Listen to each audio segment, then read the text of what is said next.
Nakalimot bigla. Oy, amnesia na. Nagka-amnesia na si Digong dito. Dito sa anomalya na ito, 47.6 billion pesos ka-coffee na idilipat mula sa DOH papunta sa PSDBM. Eh, di ba, nilaglag na siya ni Duque eh. Sabi ni DOH Secretary, dating DOH Secretary, si Digong nag-utos na ilipat yung pondo na yan. Ngayon, nagagawa talaga ng issue. Oh. Hindi na maalala ni Digong. Anyari? Dahil singilan time na ngayon, nakalimot na. Hindi na siya sure kung inutos niya talaga yan. Duterte can't recall COVID fund transfer to PSDBM. O yun, no? Headline, no? One News PH, TV5, ka-coffee. Headline yan, ha? Hindi na matandaan ni Digong kung inutos niya talaga itong paglilipat ng pondo mula sa DOH papunta sa PSDBM.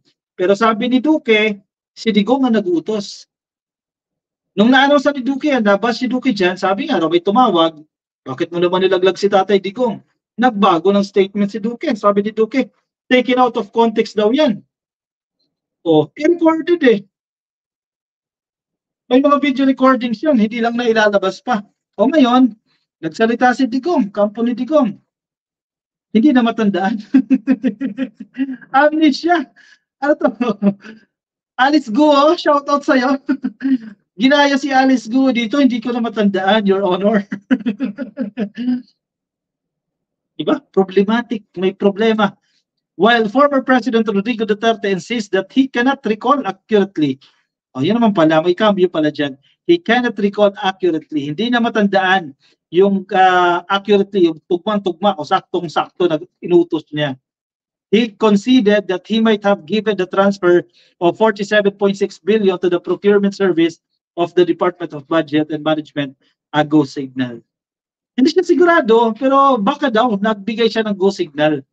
Hindi, magsisinungaling ba yan si Duque? Eh, naiipit na yung pangalan niya, kailangan niya na kumanta. Diba? At saka, kung titingnan mo naman, sekretary si Duque, sa napakalaki ng pondo na yan, kikilo siya ng walang consultation from the OP. Imposible. Former President Rodrigo Duterte does not remember authorizing the transfer of 47.6 billion pesos to the procurement service of the Department of Budget and Management of PSDBM for the purchase of COVID-19 protective equipment as claimed by former Health Secretary Francisco Duque III. Yan tayo eh. Kapag nabubulin niya, so nagkakasakit, nakakalimutan, o nagkaka-amnesia. Naku, kawawang taong bayan dyan. Ang daming kumita dyan eh. Ang masaklap dyan, yung pera na pinag-uusapan natin dito, inutang pa natin yan. Babayaran pa yan ng mga susunod na henerasyon. Inutang natin yan. Marami ang nagkapera dyan sa purchase nitong mga PPEs na yan, itong mga equipment na yan.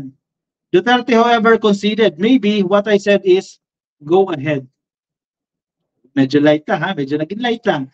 I could not recall for the life of me. Maybe what you are saying is true. Duterte said during an interview with the social media personalities in Davao City on Tuesday night, June 4. But he stressed, considering the huge amount of fund transfer, I would have insisted as a lawyer to put it in memo or something.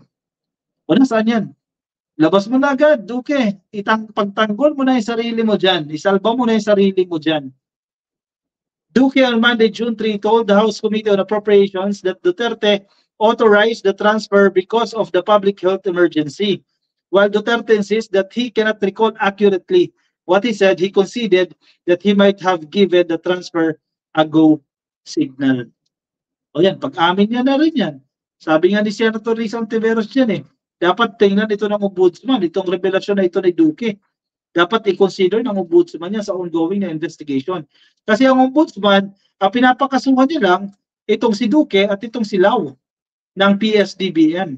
O itong mga pag-amin nito sa interview ni Duque dyan sa mga social media personalities dyan sa Davao. At pag-amin mismo ni Duque, pag-amin ni Digong, baka pwede itong maging grounds ombudsman, no? Hindi natin alam.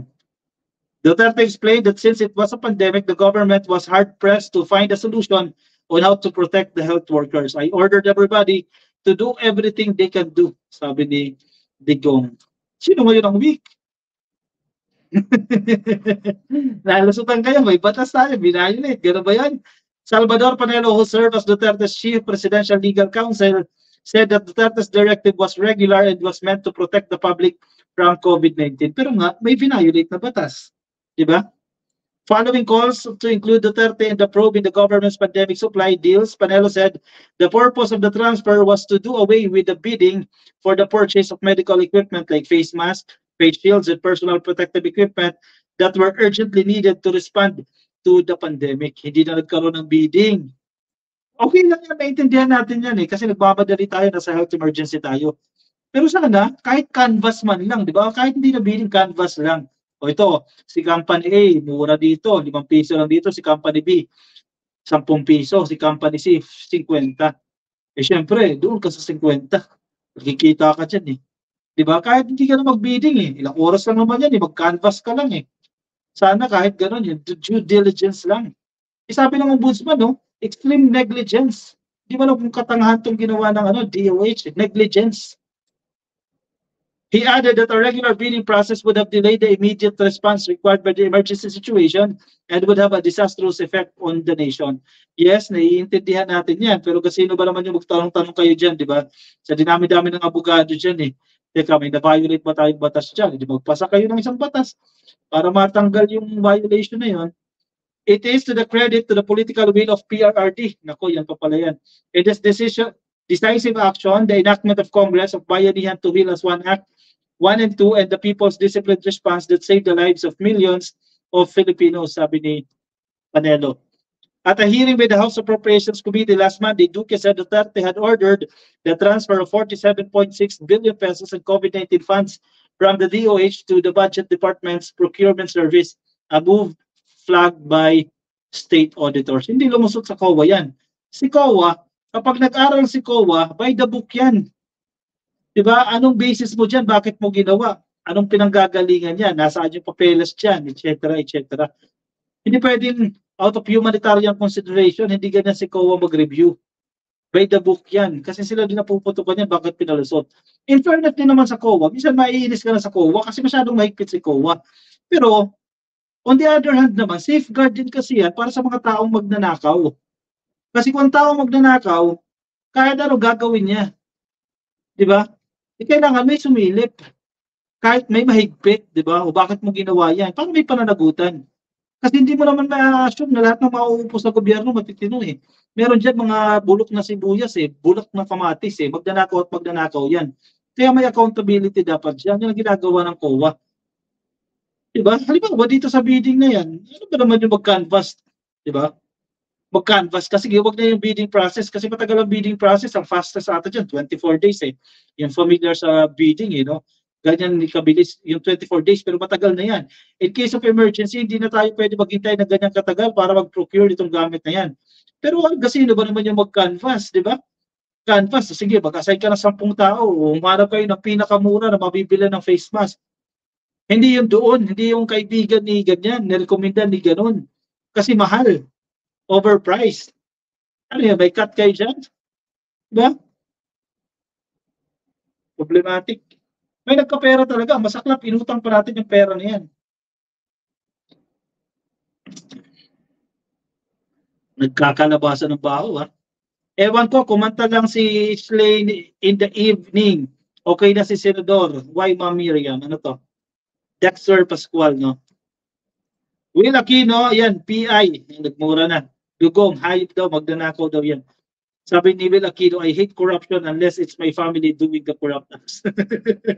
Yan, Duterte lang sa kalam, sabi ni Junior de Guzman. Okay, former Senator Gordon, may hawak na ebidensya niyan.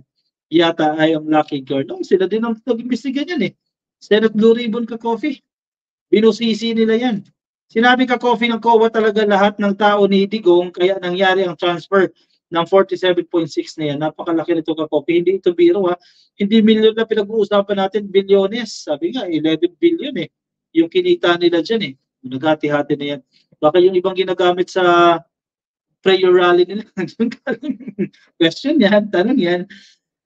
May zombie apocalypse na pala pero puro DDS, sabi ni Entrepman daw. Okay. Star Maker, shout out po sa inyo. Nakikinig po sa atin. Ang Hilito Cruz, nakikinig din sa Facebook. Kay Emil Reyes at kay Carlos Mica, shoutout po sa inyo. Kay Charlie Evangelista at kay Romeo Lo Coloma, shoutout po sa inyo. Johnny Burgunyo, Happy viewing po sa inyo. Sa lutang ka-coffee natin na nakikinig, nasa man po kayong panig ng daigdig. Magandang araw po sa inyo ka-coffee.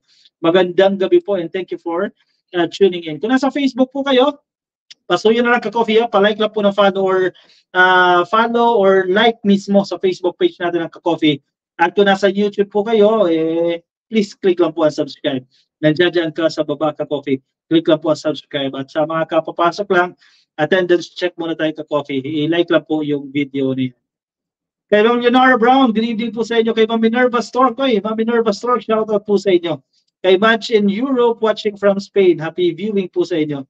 Sabi ni Lagalag ng Nueva Ecija, tandaan mo ang style ng mga politiko na naibalik ang nawala ni FEM ay gumagamit na maglalagay ng presidente na kaya nilang paikutin. Kaya I don't blame Duterte. He might be used by his own party. Pero di ba, siyang chairman dyan. Anyway, marami na nag-aalisa sa partido na yan. Sige, move tayo sa ating next topic. Kuha na ng kape ka coffee at last topic natin, pag-usapan natin ngayon.